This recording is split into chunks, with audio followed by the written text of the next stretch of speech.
The McDonald's snack wrap is back. You brought it back. Ranch snack wrap. Spicy snack wrap.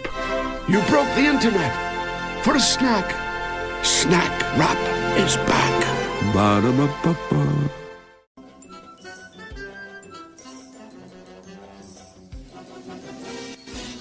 And welcome to a new episode of The Simpsons Did It. I'm your host, Steven Skolansky. And I'm your co-host, Robert Skolansky. And this week, we're going to have a film festival. Ooh. Have you ever been in a film festival? No, but I don't know if I'm sure like Minnesota does this kind of thing as well. But we do. We have a Twin Cities Film Festival. I got to go 1 year. And I got to meet... well, that's not what I was going to say, because you rudely interrupted me. What I was going to say is I know in Madison, they do a contest. It's like you have to create a movie in 48 hours, and then they do like a kind of like a small, like a film festival, and they show all the movies and then win awards. Yeah, that exists around here. Okay. It's called the 48-Hour Film Festival. Yeah, I wonder if that's a national organization then? Probably. Okay. But yeah, I went to the Twin Cities Film Festival and got to meet the guy from that plays the lawyer in Better Call Saul. You mean Jimmy? Fabian. No, not Jimmy. Not Bob Odenkirk. What's his name? Something Fabian? I have no clue. Can't remember. He plays, I don't know if you watched Better Call Saul, but... I've seen it. I've watched it. Yep. You're talking about the older guy? No, not Jimmy McGill's brother, the other lawyer, Hamlin. Oh, Hamlin. Okay. Yep. I got to meet him. He's a Cubs fan, so he's a cool dude. But I've never been to a film festival. But yeah, went to the Twin Cities Film Festival. Didn't meet any of the judges. I don't know if... Don't know if the critic was there or not. You mean John Lovitz? John Lovitz. Yeah, I don't think he was there.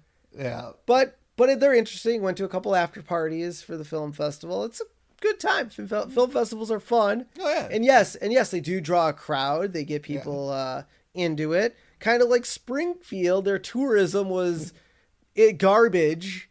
And they needed to pump it up. It's almost like South Park. Remember South Park at the film festival? To pump up their economy and made Mr. Hankey all upset. Oh, yeah. So this is not unlike cities to have film festivals. No. To boast their economy. No. I mean, the Green Bay does a lot of different things to try to boost economy. Which you mean the Packers don't do it? Well, I mean, they bring in a shit ton of money during football season, but, between the months of February and... July, there's not a lot going on in Green Bay. Yeah, you're like a ghost town. Yeah, I won't go that far, but... Ghost town. I saw tumbleweeds last time I was there. Ghost town. Okay. So this week, we are doing Season 6, Episode 18, A Star is Burns, which... That's a terrible title. Because this has nothing to do... I mean, Burns is part of the story, but, like... He's like maybe 10%? Yeah, kinda. Not much. We've talked in the past about terrible titles for The Simpsons, and this is by far the most egregious, I think, so far. Well, there was a reason for the title. Yeah, but that made it work. Although this does have the best Burns line in all of Simpsons. You are right. Right. I forgot it was this episode. I will say it's. This episode. I quote that line so much, and we'll get into it. But this episode also aired to coincide with the premiere of The Critic, which also happened on Fox. So Matt Groening was against this idea of doing a crossover with The Critic. As the episode played out as an episode-long advertisement, basically for The Critic. Like, it wasn't really... I mean, it wasn't... I would say so. Maybe 50% of the overall episode probably focuses on The Critic. But, I mean, the whole reason this episode was made was to promote The Critic. So and that's fine, but like the whole idea of doing a crossover, I think it's fun. We'll get to at the end of the episode, but I think it's funny how the episode ended, where yes, it could have had a crossover, but they didn't, and I think that was just the joke. So because of this, Groening removed his name from the beginning and end credits because he didn't want to be associated with this episode, making it what a baby. Making it the only episode as of 2021 not to have Matt Groening as a credit in the series. It's the only episode without his name on it. That's weird though. Don't you have to put like at the end like created by, like not necessarily writer or producer? If he doesn't want to be credited, he doesn't have to be credited.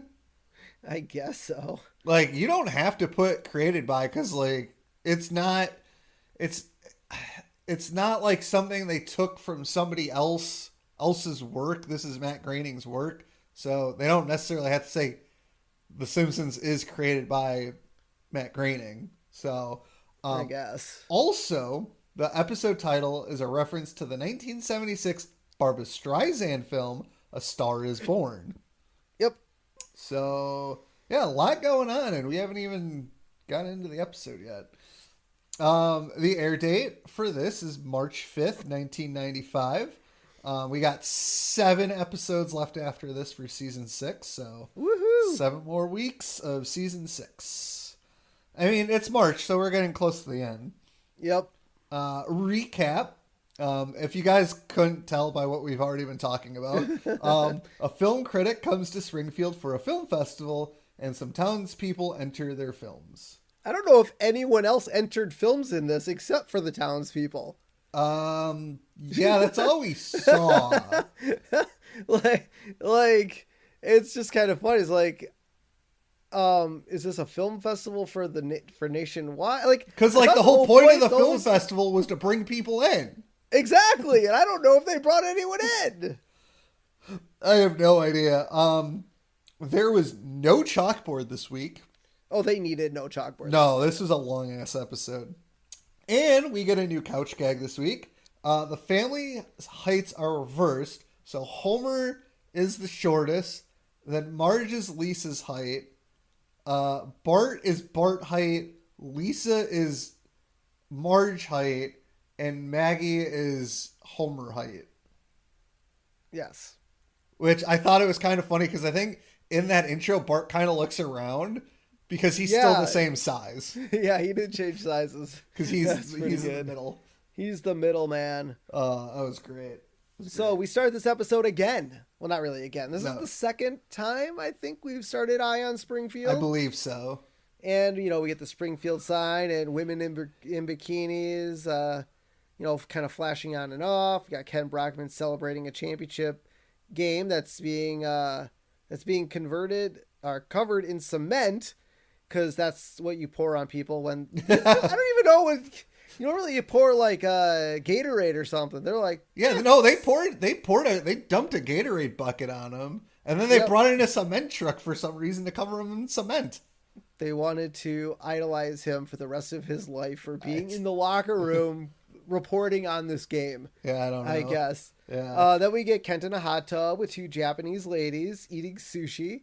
I like how they accidentally drop it in and they start laughing. Yeah. Then we head over to Springfield Downs to see some Greyhound racing. We get the Aztec, which is being closed for repairs.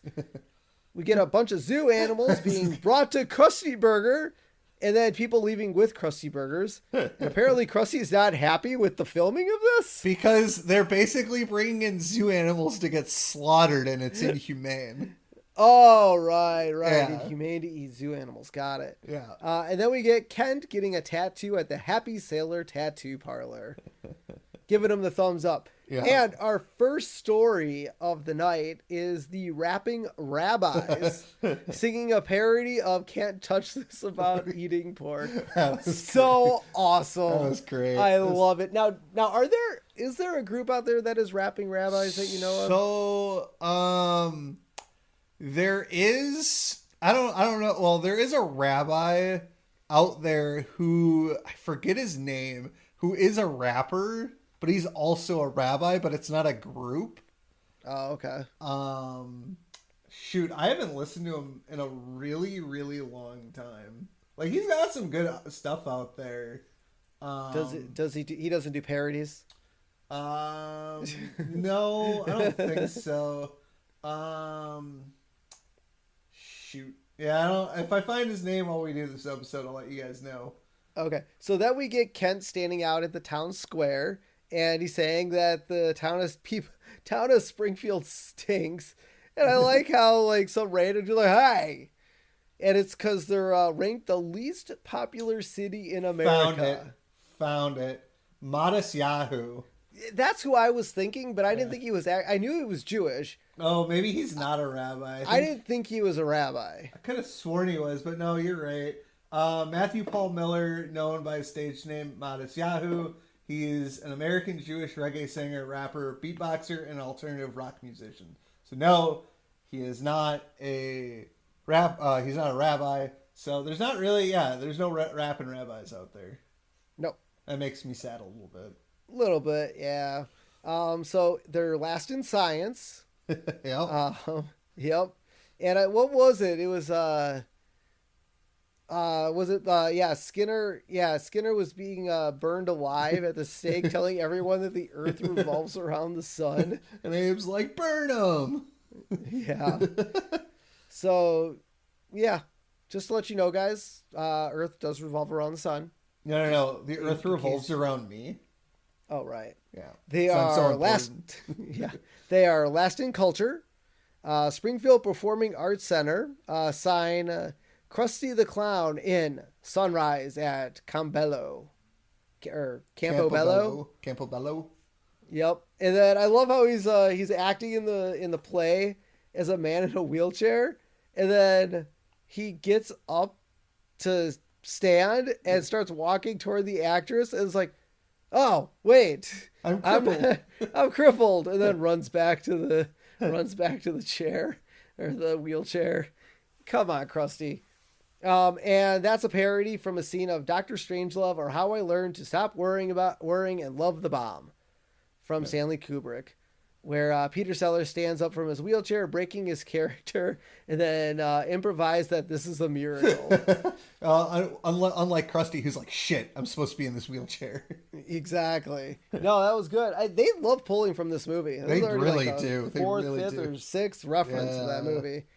And then Lisa says the news is awful, and people will start avoiding our town because...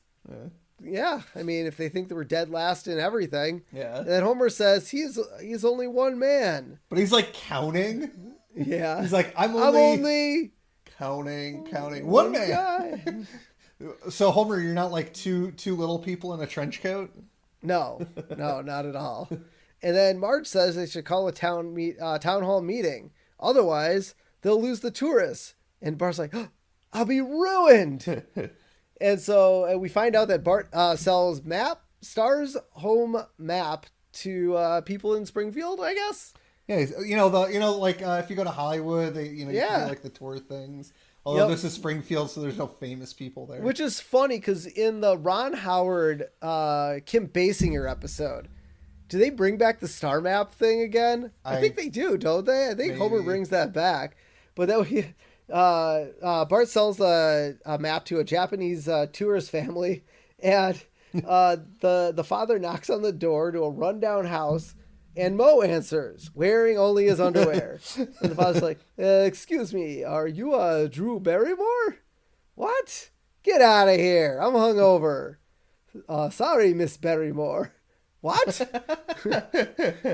I don't think Moe looks like Drew Barrymore. Not in the slightest. Not at all. Now, I thought didn't Moe live in an apartment? Because remember, like, we always get shots of him trying to commit suicide in his oven, and isn't it like at the bottom level of an apartment? Or maybe he lives in this rundown shack and eventually he moves to an apartment. Maybe. And then so at the town hall meeting, we get Quimby asking for suggestions on how to attract more tourism. Which, that's what you want to do at a town hall meeting. You want to get the input of the town. And you figure Quimby's like, well, I'm just going to take all the money and run. Which, exactly. Well, here's the problem. So if they need more money, Quimby's the mayor. Shouldn't the town just be like after him for like taking all the money? That's what he does. Yep. So our first suggestion comes from Patty and Selma, who proposed changing the town's name of Springfield to basically appropriate off of something that's already popular. Yes. And so they choose Seinfeld. Because Seinfeld started to get big in the mid-90s. Because it's started, 91, 92, I think? Yeah. And I love how, like, the Seinfeld music kind of plays when they're done. Yeah. Do. That was great. And then Bart's got a plan. And his plan is basically to show everybody his butt. Yep. He moons the crowd with a picture, which is fantastic because it's Bart. Why would anyone let Bart on the stage? Yeah, and so like Bart's like talking about his plan, and Quimby points out that it's his butt, and Bart's like, "You'll never catch me," and like he tries to ride up the projector, but like it's rolled up into it. Yeah, and Bart's like, "Well, that's the last time I ever take an escape plan devised by Milhouse," and then we cut across from Bart where Milhouse also is trapped in the projector screen. He wasn't even on stage. How did he get in the projector screen? I don't know. And so Milhouse is like, yeah, that tracks. Unless he was behind the screen. And maybe. Because if the screen went all the way to the floor, he could have been behind the screen.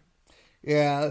And so Marge is like, oh, I have an idea. And then like the entire like auditorium like grumbles, oh, great. Marge has an idea. Well, remember her last idea got overturned by the monorail. Yeah, but her last idea was good because didn't she want to fill up the potholes? Yeah, because Main Street was still all cracked and broken. Probably still is. And so Marge is like, well, I know, you haven't liked some of my suggestions, like switching to the metric system, which gets Abe mad. And he's like, the metric system is the tool of the devil. My car gets 40 rods to the hogshead, and that's the way I likes it. And then it's funny because Quimby is like, have Abe's remarks stricken from the record. Yeah. And Abe's like, who said that? And so does the town use the metric system? Because obviously Abe was talking bad about the metric system, so they struck his comment.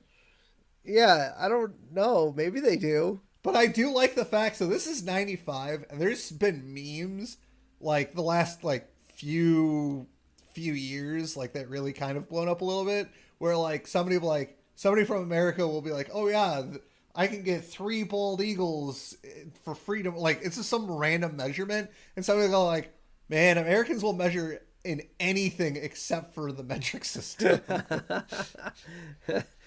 Which is true. Well, to be fair, I'd much rather use the metric system because it's a base factor of 10. Well, we use the metric system for our HDMI cables at work. Yeah. But we use feet for our Cat 6 cables at work. That makes literally no sense. Exactly. To be fair, everything should be done in the metric system. It's just a base of 10. Yep. It's so easy to convert. So like, how many feet is that? Well, it's like, okay, you look at a football field, it's 100 yards. How many feet is that? Who cares? It's in yards. Or like miles per hour. Yep. Anyways, so then Marge, lays down her suggestion. She's like, I think we should hold a film festival and give out prizes. And Chief Wiggum's like, could we make our own movies and enter them? Marge is like, yeah. Wiggum's, at last, an excuse to wear makeup. You don't need an excuse to wear makeup, Wiggum. If you want to wear makeup, you go ahead and wear makeup. Do it. But he doesn't want people to know that he wears makeup. This is true. This is 95 nowadays. People wear whatever. Although the goth kids in our school growing up, man, they wore all sorts of makeup. Yeah. So. Yeah, but that's goth. Yep. But it's still makeup. Doesn't matter what you are. So the town is down for Marge's idea, and she's like, I have more. And then the town, because they're chanting film festival. She's like, I have more ideas. And the town's like, don't push your luck. Don't push your luck. She's like, all right. So now we cut to Lisa helping Bart film his movie for the film festival. And Lisa as the director, and action. Hello, I'm Bart Simpson. In the past, I've brought you such classic films as Homer in the Shower and Homer on the Toilet. And now I give you The Eternal Struggle. So he opens up the door to Homer's bedroom, revealing Homer trying to pull on his pants. And Homer grunting, "Relax, fit. My Aunt Fanny. Stupid dockers." And then he realizes his belt was buckled. Oh, my belt is buckled. And then he unbuckles his belt and he still has trouble trying to get I think he got his pants up, but I think he was having issues getting the belt back buckled. I thought they cut from that. I don't think they showed him getting the pants on. Yeah, there's like 2 more seconds of him doing that. Yeah. So now we cut to Ned and his family filming the baby Moses in a basket scene from the Old Testament. And so they use Todd as the baby, and they put Todd in the river, but the river carries Todd away. Todd screams for help, obviously. And I love the fact that as he's passing by trees, the screams get cut off. Like, that. Those are sound barriers? And then Ned starts praying to guys like, Flanders to God, get off your cloud and save my Todd. And then you see the lightning bolt hit the tree goes down, and Ned's like, thank you. And then God's like, oakley dokley.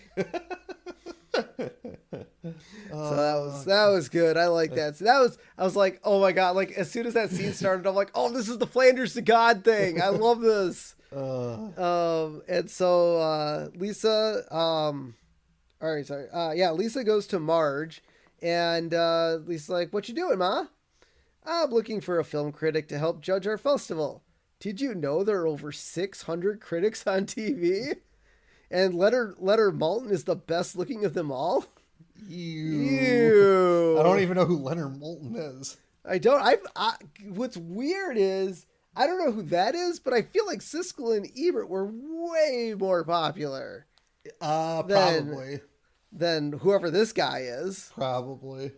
But yes, I wouldn't say I don't know much about the 90s. Because of our dad, I knew maybe of like 3 or 4 film critics from TV, radio, newspaper, stuff like that. Yeah. But nowadays, man, there's like 1 billion film critics because social media exists. Yeah. Because of social media, everyone's a critic. So, yeah. And now official film critics, I'm sure there's a ton of them out there. Yeah. But everyone's a critic.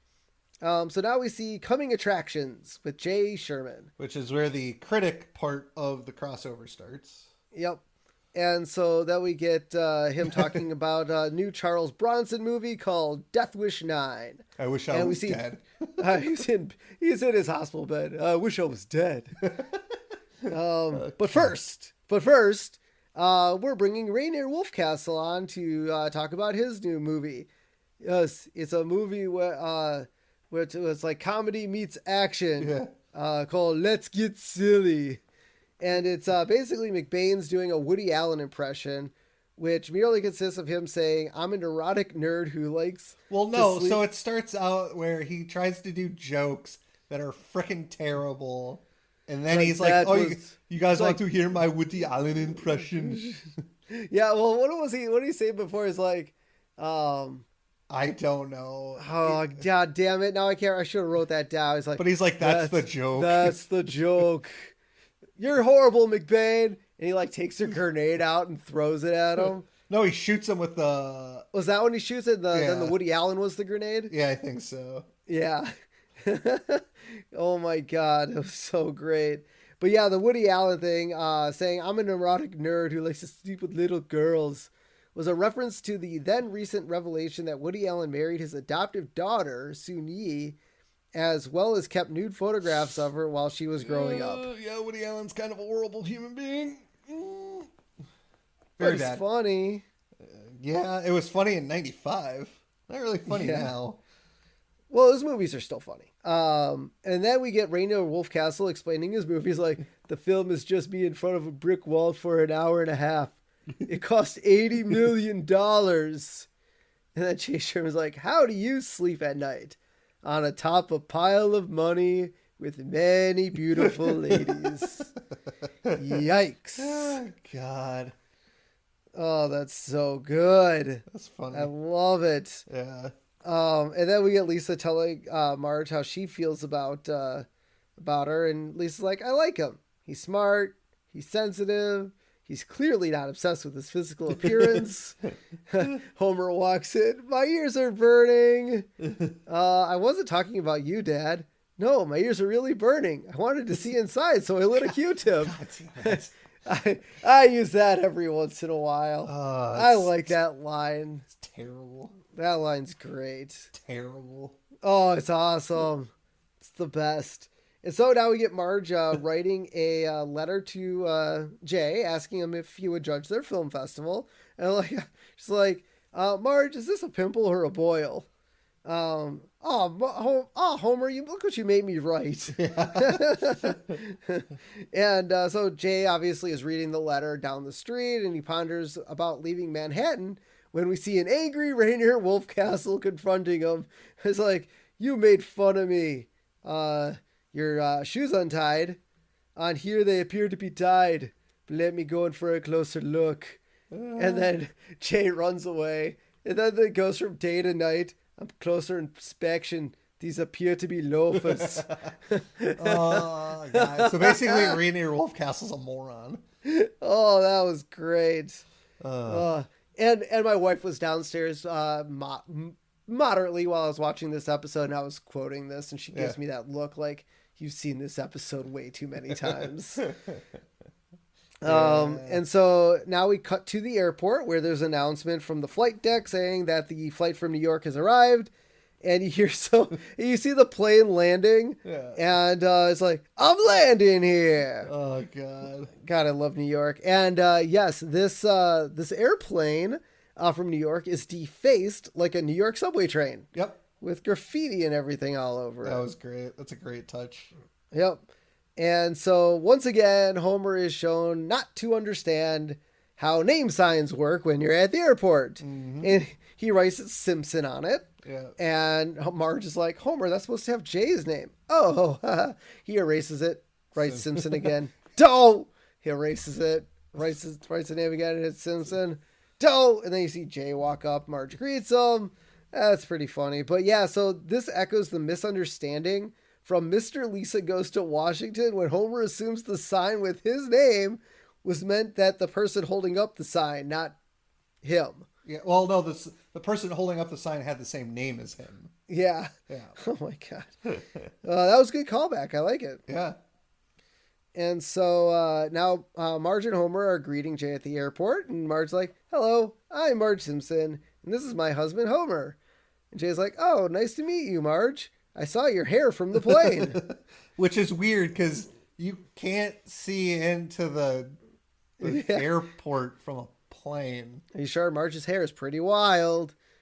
And it's like, you must be the man who didn't know if it was a pimple or a boil. It was a gummy bear. Stop saying, if you say gummy again, I swear to God. Yeah.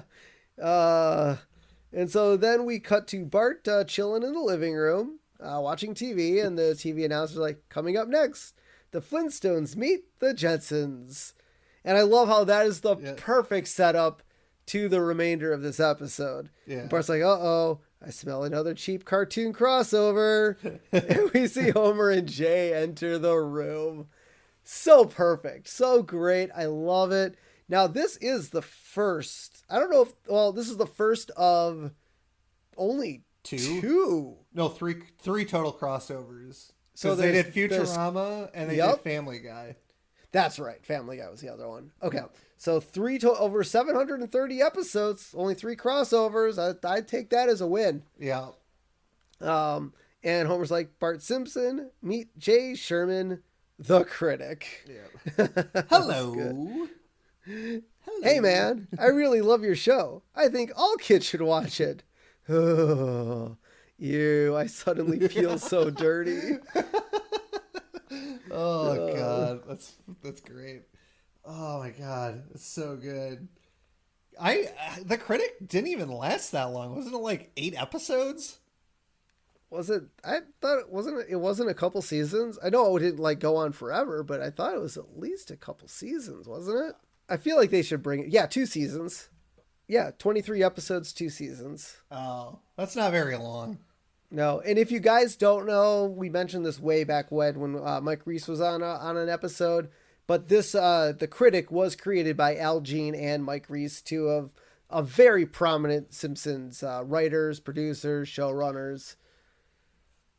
So that's probably why. It's really weird that Matt Groening didn't want a crossover and wouldn't want to be a part of it, especially since Al Jean and Mike Reese were the ones that created it. Like, two of his best people on The Simpsons. Like, I feel like you should, be willing to give your best people some leeway on stuff like that. Kind of weird. I don't know. Maybe he just didn't like crossover episodes. Maybe. So now we cut to Mr. Burns and Smithers in Burns' office where Vader's Imperial March is playing. So fantastic. Good. And Mr. Burns is like, I don't know what's happening. It seems our profits have dropped 37%. Smithers is like, I'm afraid we have a bad image, sir. Market research shows people see you as something of an ogre. I have to club them and eat their bones, which is what ogres do. Yep. That was good. That was fantastic. And so, Smithers obviously knows about the film festival, and he suggests using the film festival to help Burns' image. And Smithers like, a film biography might let them get to know the real you. Virtuous, heroic, nubile. Burns like, you left out pleasant. And then he hits Smithers with his scepter. Oh my God. But I like that film biography idea. A slick Hollywood picture to gloss over my evil rise to power. Like Bugsy or Working Girl. Get me Steven Spielberg. Smithers He's like, unavailable. Then get me his non-union Mexican equivalent. Senor Sperpelgo. Oh my God. So now we see Burns sitting with Senior Spielbergo. And he's like, I want you to do for me what Steven Spielberg did for Oscar Schindler, which is a reference to the 93 film Schindler's List. He's Schindler. You are Del Diablo. And he's like, listen, Spielbergo, Schindler and I are like peas in a pod. We're both factory owners. We both made shells for the Nazis, but mine worked, damn it. Now, go out there and win me that festival. Oh my God. So good. Jesus. Yeah, Burns is nothing like Schindler. Nope. No, exact opposite. Yeah. So now we get back to the Simpsons house where Homer and Jay fight over the last pork chop, and then we go underneath the table where Homer and Jay's stomachs growl at each other like dogs, and eventually Homer's stomach wins out. They start barking at each other, and oh God, that was great. And then so Jay's like, I have 2 Pulitzers, a People's Choice Award, 5 Golden Globes, which they roll out of his pants. He's like, and an Emmy. Where did I put that thing? And then Santa's little helper coughs up the Emmy. Oh, there it is. Thank you. And then Homer's like, oh yeah? Well, I won the belching contest at work. And he has a little trophy with a mouth that's open. So good. And it looks like Homer's mouth, basically. Yeah, and burps in Jay's face. And then I like how all the Simpsons just laugh. Yeah. Weird. Kind of weird. And so Jay belches loud enough to set off car alarms. And Lisa's like, wow, how many Pulitzer Prize winners can do that? Just me and Eudora Welty. Don't know who, don't care, don't know, don't care. Oh, that was good. So then you hear the doorbell go off, and Marge has invited Patty and Selma over, and Jay's like, allow me. And he gets to the door and he screams. Yes. But then he was just scared for his life at first. I don't know, because then the next scene we see them, sitting down having a nice conversation. Yeah, maybe he just got freaked out. Yeah, he's like, so then I said to Woody Allen, well, Camus can do what Sartre is smart. Oh, well, Camus can do what Sartre is smarter. And Patty and Selma laugh. Selma, so original. Marge, how droll. And then Homer's like, yeah, well, Scooby can do, but Jimmy Carter is smarter. Oh my god. Oh, And we see a Homer. tumbleweed roll through the. And I love how this was like a callback joke to the Ned Flanders, Principal Skinner, or no, Principal Superintendent Chalmers thing. Yeah. It was like, I'm gonna put the stew back in student. Oh yeah. That was when I saw that joke, I'm like, oh, this is just a callback to when they did it with Principal Chalmers or Superintendent Chalmers. Yeah. And then Patty and Selma, ask Jay about, actors like, you're from Hollywood. Tell us, who's gay? And I like how Homer leans over the couch, whispers in Jay's ear that MacGyver is gay. It's like, MacGyver. And then Patty and Selma hang Jay up by his underwear on the roof. And Bart is like, is he skateboarding by? Yeah. He's skateboarding. He's like, you badmouthed MacGyver, didn't ya? So which one is it? Patty that ends up coming out gay, Yeah. or is it Selma? Maybe. Nah, I think it's Patty. So I mean, maybe she didn't know she was gay in this. Not episode. at that point. But either way, it doesn't matter. He was bad-mouthing MacGyver. How is that bad mouthing MacGyver? So what if MacGyver's gay? Wait, wasn't MacGyver the character, not the actor? I think so. So they're upset. They're upset that he's calling the Character. persona, the character, gay. Yeah. Well, I mean, I guess the reason I would see why they get upset is because they fantasize about MacGyver, and that Exactly. kills the fantasy. So then they get upset. Yep. I think they're more upset that their fantasy gets ruined more than the fact that MacGyver is gay. Yes, absolutely. Yeah. I would definitely say that is true. Yeah. And so Homer says he may not be witty like Jay, but oh wait, I'm sorry. So we cut to Marge and Homer up in bed, and Homer's like, Marge, do you respect my intelligence? Yes. Okay. Wait a minute. Why did it take you so long to say yes? No reason. Okay. Wait a minute. Are you humoring me? Yes. Okay. Wait a minute. That's bad. Yeah, so Marge was coming up with a list of people to be judges, and Homer asked to be a judge. Yeah, that was awesome. Yeah. That was so great. I love the long pause. The dramatic pause. Calculon, for those of you guys that didn't get that. So Homer says, I may not be witty like Jay, but does he know all the words to the Oscar Mayer Wiener song? And then we hear, for whatever grand reason, we see Jay coming out of the guest bedroom, or he was staying in Bart's room or Maggie's room, something. He's singing the Oscar Mayer Wiener song, and the kids join in, and even Santa's little helper at the end's joining in. Yep. And Homer's like, well, I guess he knows all the words. You could sleep with him.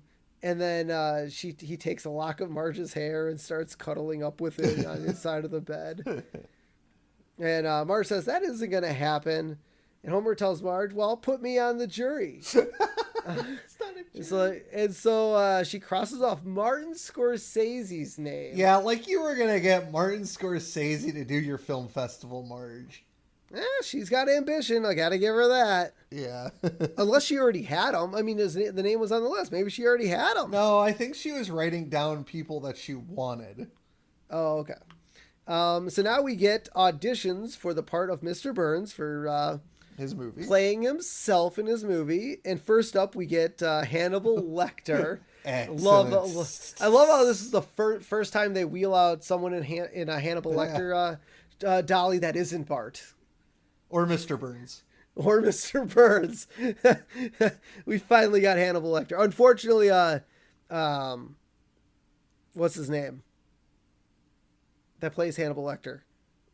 Oh, shit. Why can't I remember his name? Anthony Hopkins. Anthony Hopkins. Jesus. I can see why they didn't need to get Anthony Hopkins for this for this part, because that would have been all kind of dumb to pay him for like 2 seconds of screen time, but could have been funny. Next, we get William Shatner, who, just like Anthony Hopkins, did not voice himself as William Shatner. Nope. But I like how he's like, excellent. And then Homer auditions. Exactly. Don't. So yes, Homer does not do a good job of Mr. Burns. Yeah. And then we get Bumblebee Man up on stage. Excelente. And I like how Mr. Burns doesn't like it, but Spielberg goes like, "Hey, he's good." Yeah. And Burns like, "I'll just play myself."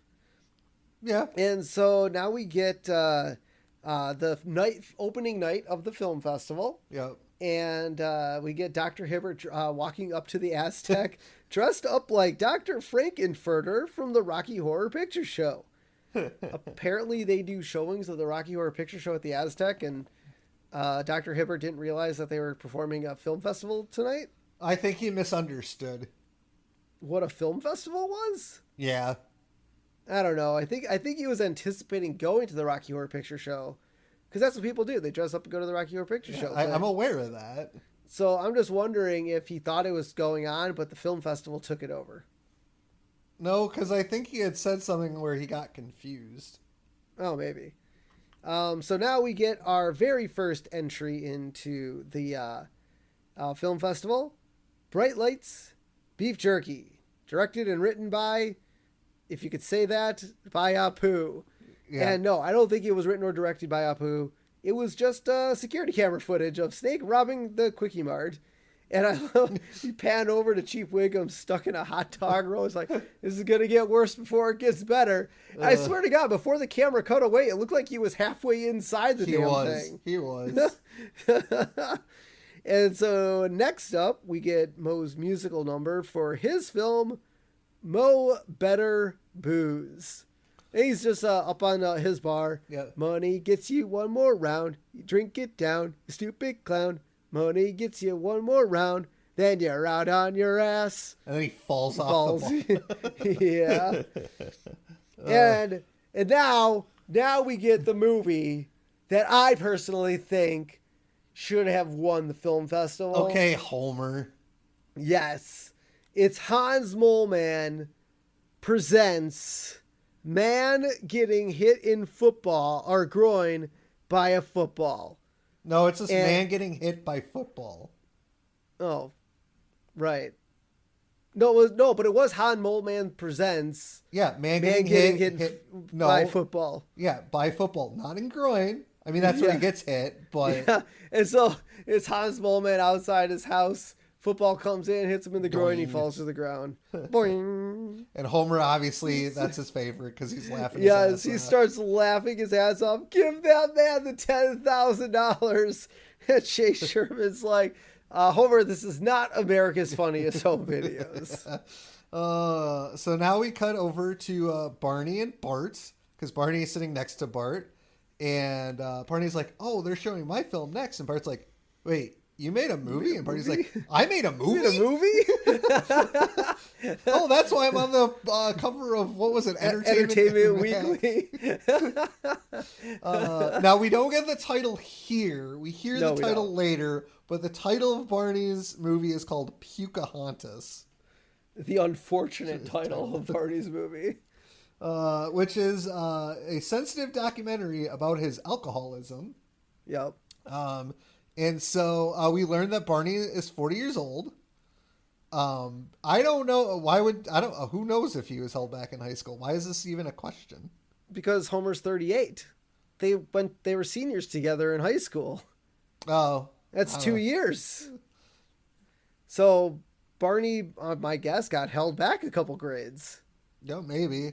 So they're going over the movie and it's very touching, and a lady in the audience is very moved by Barney's documentary, and she's like, it's brilliant, savagely honest, tender. He has the soul of a poet. And Barney's like, very kind. She's like, oh, excuse me, did something crawl down your throat and die? Barney's like, it didn't die. Oh, it's great. It didn't die. Part of the movie, part of Barney's film, he goes to a Girl Scout meeting thinking it's AA. He's like, "Hi, I'm Barney Gumble, and I'm an alcoholic." And Lisa's like, "Mr. Gumble, this is a Girl Scout meeting." It's like, are you sure? Or you guys just can't admit that you have a problem? And then probably my second favorite line from this episode is, so Barney's on the couch, he puts a flower in a bottle, and he ends it with, "Don't cry for me, I'm already dead." It's a great line for that film. It's fantastic. Yes. And so his movie ends, everybody claps, and everybody loves it. And we get our final movie of the film festival, the worst film on the panel, even worse than Apu's, a Burns for All Seasons. And it's basically just Burns ripping off movies. He rips off E.T., he rips off Ben-Hur. It was just awful. Well, the opening scene was Zorro, wasn't it? Was that Zorro or Three Amigos? No, that was Zorro. I think that was Three Amigos. Well, A, there was only one of them, and B, it was Three Amigos kind of rips off Zorro because they're trying to save the town. It's a Mexican town that's trying to be saved. Yeah, but That's he wasn't Zorro. wearing a mask or anything. He was wearing the outfit from Three Amigos. It was the exact same. You've never seen Zorro, have you? I have seen Zorro. Not the mask of Zorro. Not the mask of Zorro. Not the Antonio Banderas movie. I'm talking about the original Zorro from like 1963. No, I haven't. Then you don't know. All these movies well, I guess besides E.T., all these other movies he's ripping off are from the 1960s. It was 1950s, 60s. Okay, 1959 for Ben-Hur. See, I told you. It still could have been Three Amigos. No. It was not Three Amigos. Well, otherwise, there would have been three of them. Not necessarily, because Burns is an asshole. No. All right, continue. So the audience obviously hates it, and they boo. And shut up. And they're booing, and Burns is like, "Smithers, are they booing me?" No. They're saying boo earns. Boo earns. And then Burns stands up and addresses the audience. "Are you saying boo or boo earns?" And the audience boos louder. And the Hansmole man with the line of the century, "I was saying boo earns." And I use that line all the time. Even when it doesn't make sense, I use it. My favorite thing though is like when the fans at like the draft are booing Gary Bettman, or at when they're giving the Stanley Cup out. I just imagine one person in the audience, "I was saying boo Bettman." Oh no, I would have just been like, "I was saying boo earns." Again, as I've said before, doesn't matter if it's in context or out of context. I will use that line. I don't care.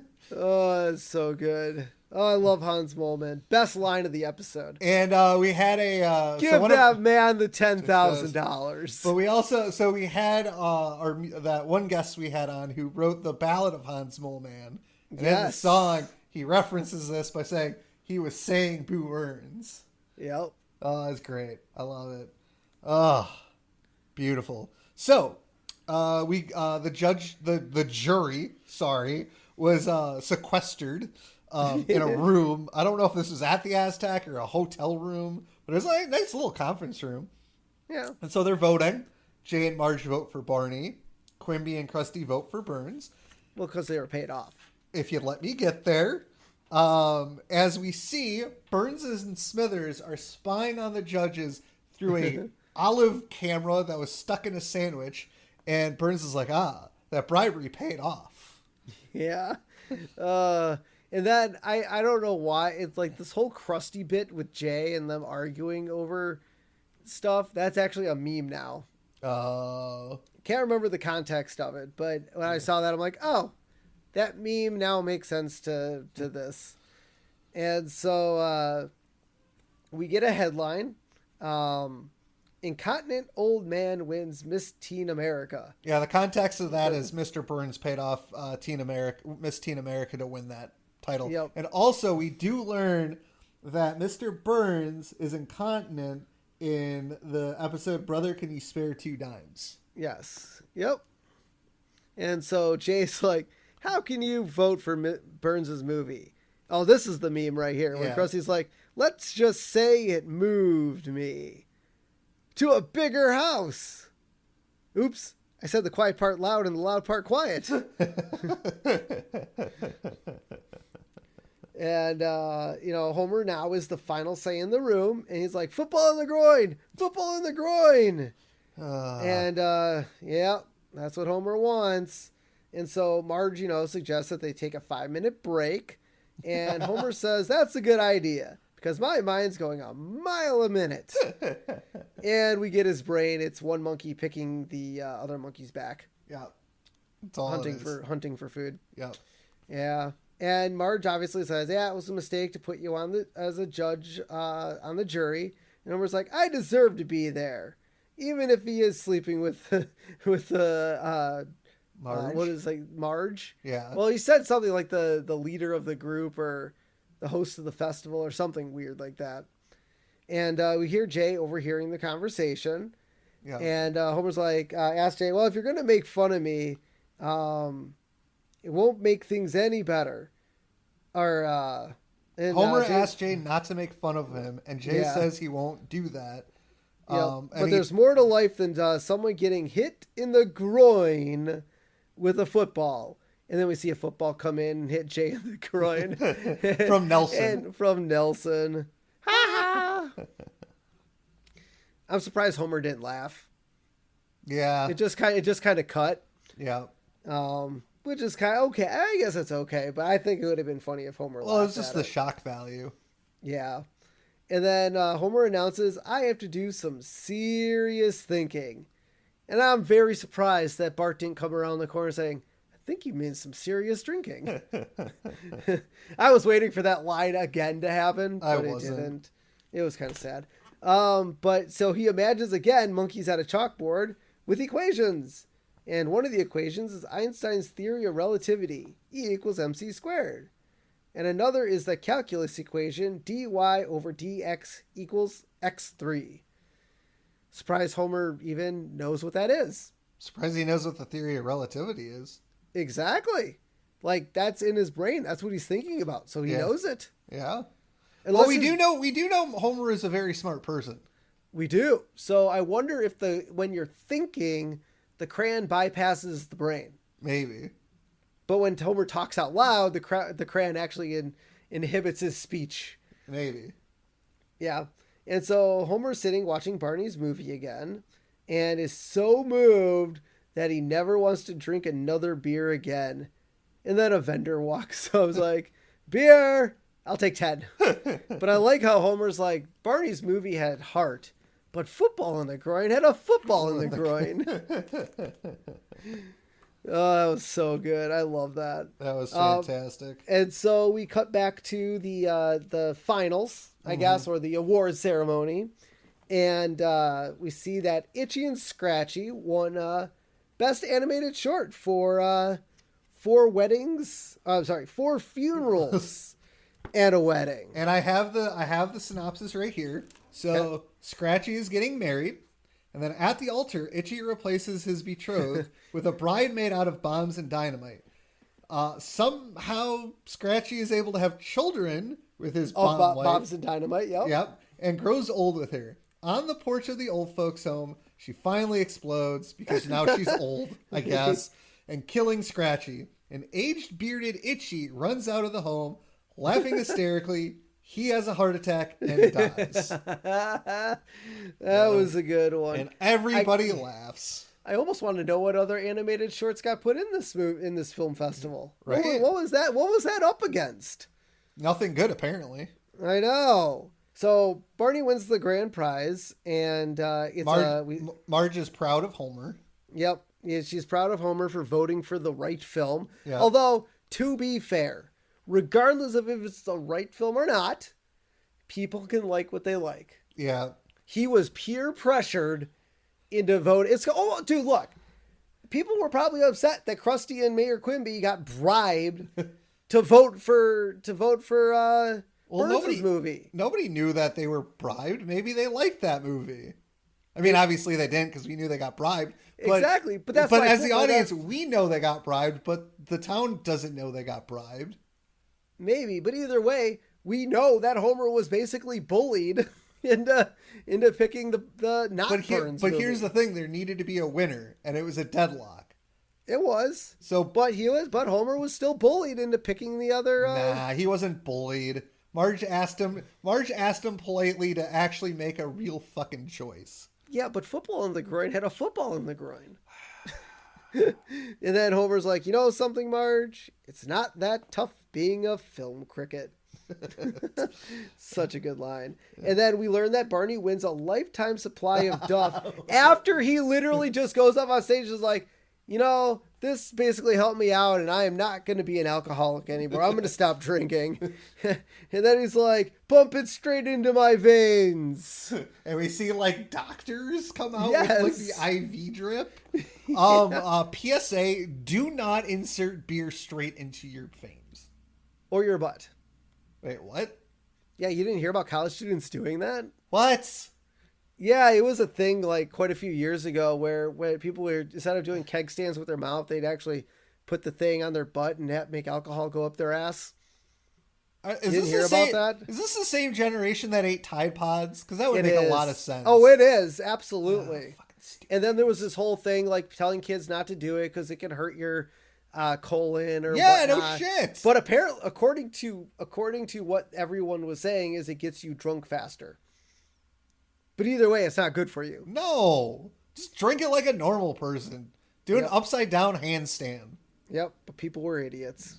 People are idiots. They weren't idiots. They still are. Yeah. It's probably all from all the Tide Pods they ate. Yep. And so we see Jay, leaving at the airport, and the Simpsons, say their goodbyes. And Jay's like, and if you ever want to visit my show, Bert's like, nah, we're not going to be doing that. So I like the fact that on the Simpsons side, they did the crossover, but on the critic side, they didn't. I feel like Matt Groening could have let that one go. Like, I think the way that the episode ended and the way that it played, I feel like it could have been better. But hey, if Matt Groening doesn't want credit, he doesn't have to have credit. No. So then Marge tells Jay to let the big city folk know that small towns don't have stupid people. Except, Homer, who walks up with a fake can of beer nuts, saying that some stupid person's going to buy this thinking that there's beer nuts inside, but it's actually snakes loaded on springs. Beer nuts. And then he opens it himself and gets hit in the face with snakes. It's fantastic. But see, the whole point of this was to increase tourism, but she's basically asking Jay to tell people come to Springfield. It's like no one from outside of Springfield, aside from Jay, actually showed up at this thing. Correct. So really odd and weird, but basically Jay is in charge of getting tourism into Springfield now. And so Marge says it was a good film festival. And Burns learned he can't buy some awards. See, I told you Marge knew that he was bribed. Well, Marge knew. That doesn't mean the whole town knew. Maybe. And then we get 6 months later at the Oscars. Burns loses again, even though he's like, I bribed everyone in this town. There's no way I can't win. And the film that won was a man getting hit in the groin by a football. Yeah. Was that like Charles Bronson? No. Was that supposed to be Charles Bronson? No. They gave the name. Oh, okay. But I didn't write it down or anything. All right. But yeah, Mr. Burns can't win anything after he bribes everyone. So also, I wanted to point out, so the film that Burns did, two of the writers are named Lowell Burns and Babaloo Smithers, two of the writers. Yeah, I kind of was going to pause to see what other writers were on there when the credits rolled at the end of Burns' movie. But funny enough, even though they were moving really fast, I did catch those two that you wrote down. I didn't write those down. Those are in the book. No, I know that. I'm just saying I actually caught them. Oh, like when the credits were speeding on by. Oh, but I should have paused it at least once to get a couple names. yeah. That's our bad, Simpsons Did It fans out there. Normally we pause these names on the TV to get a couple for you guys, but Yeah. we failed. We're sorry. We're lazy. If you guys don't know, this is probably the last episode we're gonna record till the next episode because we're going on hiatus. So we just got a little lazy. What do you want? So you want to fight about it? Oh yeah. Come over here and fight about it. No, don't do that. We don't want to do that. We love you guys. We love our listeners. So 5. Everything's coming up. Millhouse. This is one of my favorite episodes. Like I love this episode. I mean, and it's not just for the Boo Earns. John Lovitz again does an amazing job. Obviously, as his other character Jay Sherman, he's been on the show before as Artie Ziff. So John Lovitz is a fantastic voice actor, and just his stuff in this episode is amazing. I love the Oscar Mayer Wiener song. I sung along with it because I know all the words to the Oscar Mayer Wiener song. Oh, so that means you get to sleep with Marge. Exactly. I love how they got to the film festival. Like the, what was it? Oh, the Ion Springfield, like the whole intro and the town stinks, Margin home, everyone's watching it. Like I love the blend right into the film festival and the town hall meeting. Could have maybe done without Bart and his butt on the screen, but take that or leave it. Maybe I guess we needed it, but it's okay. I love man getting hit in football by groin or foot in the groin with a football. I mean, that's classic. I love it. The ball hit his groin. It works on so many levels. So we're gonna flip from last episode. I am not as high on this episode as you are. It's a 4 sprinkles. It is not a 5. It's a fine episode.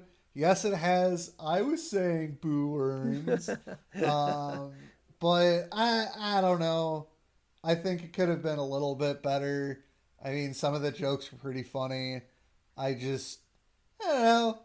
If it's on, I will watch it. I don't know if I'd ever seek it out because, as I said at the beginning of this episode, I forgot that I was saying Boo Earns was in this episode, and I will probably forget again.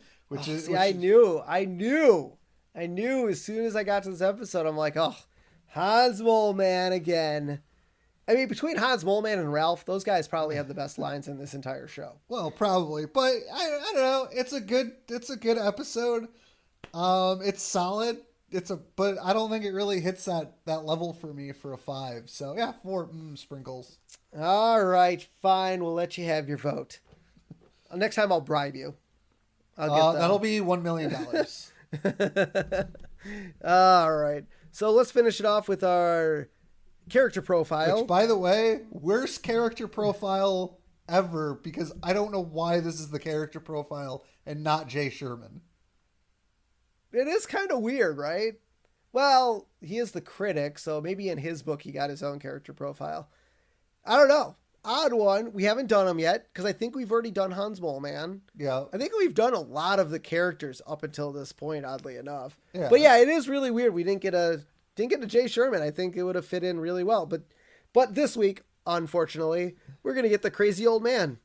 He just ain't what he used to be. His identity: anonymous, nutcase, and entertainer. Sure. Well, yes, he's the guy with the pants down saying, this old gray mare, she ain't what she used to be. I know. And his age, old. State of mind, crazy. Wait, what gender is he? Is he a man? Yeah. Favorite activity, dropping his pants and dancing without provocation. Yeah, well, he is a crazy old man. Yep. And past achievement, hosted his own TV show on which he dropped his pants and danced a lot. And then they had the backup dancers. Oh yeah, that's right. It was a great show. So You guys can come find us on our Facebook page, The Simpsons Did It Podcast. So go there, type it up, follow, like, comment on our posts, because that's always fun to hear what you guys think. Head over to Instagram, The Simpsons Did It Pod. Head over to YouTube, The Simpsons Did It Podcast. Type it in, listen to all of our backlogged episodes if that's where you'd like to listen to podcasts. Comment, because I will comment back at you. If you'd like to give us some feedback, you can email us, thesimpsonsdiditpod@gmail.com, or give us a phone call, 612-584-0986, and let us know your thoughts and listen to an amazing voicemail by Jaden LeBron, because he's pretty cool too. So, until next time, I'm Steven Skolansky. And I'm Robert Skolansky. And this has been The Simpsons Did It. Shh.